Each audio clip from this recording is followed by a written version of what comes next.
All India Muslim personal law board के president मौलाना खालिद सैफुल्लाह साहब ने भी और बुजुर्गों ने सब ने इस वक्त का जो सिचुएशन है और उस सिचुएशन का क्या इम्पैक्ट पड़ सकता है इसके ऊपर रोशनी डाली है। मुझे कुछ कहने की ज़रूरत नहीं थी, लेकिन हुक्म हुआ है तो मैं दो बातें कहना चाहता हूँ। एक तो ये कि इंडिया का जुडिशियल सिस्टम ये इसके ऊपर बहुत बड़ा क्वेश्चन मार्क आ गया है। जिस तरह वन साइडेड तरीके से यकतरफा तौर पर जाते जाते इसी से समझा जा सकता है फिर उनको इनामात भी मिल जाएंगे। जाते जाते का क्या होगा? डिस्ट्रिक्ट कोर्ट के जज साहब ने जाते जाते रिटायरमेंट से ठीक पहले एक आखिरी फैसला किया है पुलिस, इस तरह का फैसला दे दिया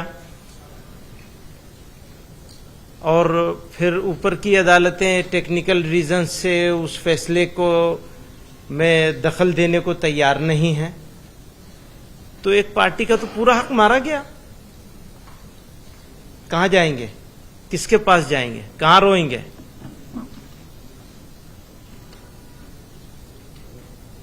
तो आप लोगों को इसीलिए बुलाया है, तकलीफ दी है। और जब अभी यहाँ भी मुल्क में हाँ बताइए, प्रेस क्लब वाले कहते हैं कि नहीं इस सब्जेक्ट के ऊपर आप बात नहीं कर सकते, तो कौन से सब्जेक्ट पे हम बात करेंगे? वो सब्जेक्ट क्या होगा जिसके ऊपर हम बात कर सकते हैं और वो सब्जेक्ट क्या होगा जिस पर बात नहीं कर सकते हैं?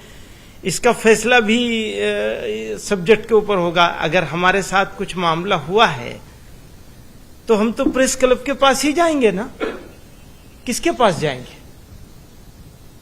वहां भी नहीं जा सकते। तो ऐसी सिचुएशन में हम खड़े हैं कि हमारी समझ में नहीं आता कि हम क्या कहें और क्या न कहें।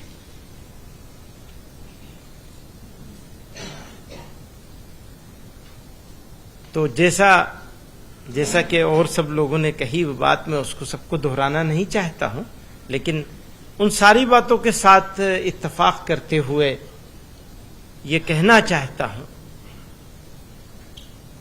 कि बात इस हद तक ना बढ़नी चाहिए जो खराबी की तरफ चली जाए। खराब नहीं होने देना चाहिए। मुल्क को बड़ी तकलीफों से, बड़ी कुर्बानियों से, बड़ी जिद्दोजहद से आज़ाद कराया गया है और इस मुल्क को बनाना, बसाना, आगे बढ़ाना, लेके आगे चलना हम सब लोगों का साझा जिम्मेदारी है। उस साझा जिम्मेदारी में अभी हम लोग तो भारी हैं, बल्कि अगर ये कहा जाए तो बिल्कुल गलत नहीं होगा कि दुश्मन है, दुश्मनों जैसा सुलूक किया जा रहा है, डिमोनाइज कर दिया, बदनाम कर दिया, रुसवा कर दिया है, मुंह दिखाने के काबिल नहीं है, ऐसा कर दिया, बना दिया है। उसमें आप लोगों का भी कुछ न कुछ हाथ है, सारा ना सही, तो शिकायत तो आपसे भी होगी। तो इंसाफ और इंसाफ के तकाजे, इसको बाकी रखना सबकी जिम्मेदारी है।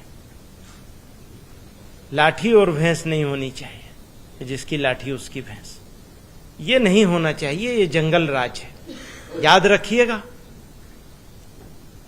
लाठी और भैंस का कानून अगर चलेगा तो लाठी हाथ बदलती है, इसको ध्यान रखिएगा। तो अच्छा करना है और मिलजुल के करना है, यही कहना चाहते हैं। बहुत बहुत शुक्रिया।